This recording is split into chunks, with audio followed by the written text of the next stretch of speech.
We are now 3 weeks away from the mid-season update of Season 25, and people are excited because it's bringing a very fan-requested mode. So, what can we expect from this mid-season update? Well, looking at the last mid-season update, which was in Season 24, we got a rework to the Skirmisher class and several Skirmisher legends. That was the update where Alter became the legend. And I would imagine the mid-season update coming in a few weeks is going to have a similar amount of content, but Respawn have already made it clear that the Skirmisher class rework was the last class rework, and now they want to focus on reworking legends who aren't as powerful as they should be. And Respawn noted that two legends that are specifically underpowered that they want to work on are Caustic and Seer, which makes sense because I caught Seer at a 0% pick rate a few weeks ago.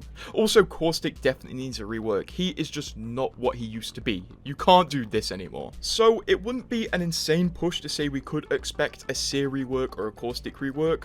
What specifically within their kits will be reworked, I don't really know.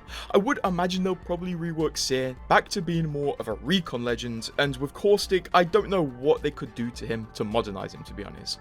One thing I am sure they will probably do if they rework these legends is give them some sort of movement ability, be it through a new passive, their ability, or their perks, because Respawn have made it clear that they see the value in movement abilities, and they also see that Ashe is OP right now because of her movement ability, and they kind of want to bring everyone to her level or around her level without giving everybody their own dash. There was a rumor that Caustic's rework was going to have some sort of tripwire in it, so maybe Caustic is going to become more of a trapper than kind of run into this for me, please. But I'm interested to see where that goes. Speaking of Caustic, Respawn do need to do a bit of work on the control class because the 25 extra shield while in zone passive has become a bit less effective since we had the time to kill rework, which capped shields at purple. So if Caustic got buffed, maybe the controller class could see some changes to modernize it. One thing we have confirmed for the mid-season update though is a new Arenas LTM, but a very unique one, as we're going to be getting Arenas 1v1s, aka Arenas duels.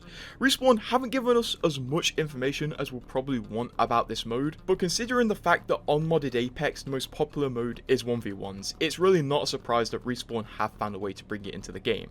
And honestly, I can really see this mode popping off for people who really want to improve, and 1v1s does sound like a quick enough mode to maybe put in like mixtape or something. I really hope 1v1s is fun because it will be a true test of your skill.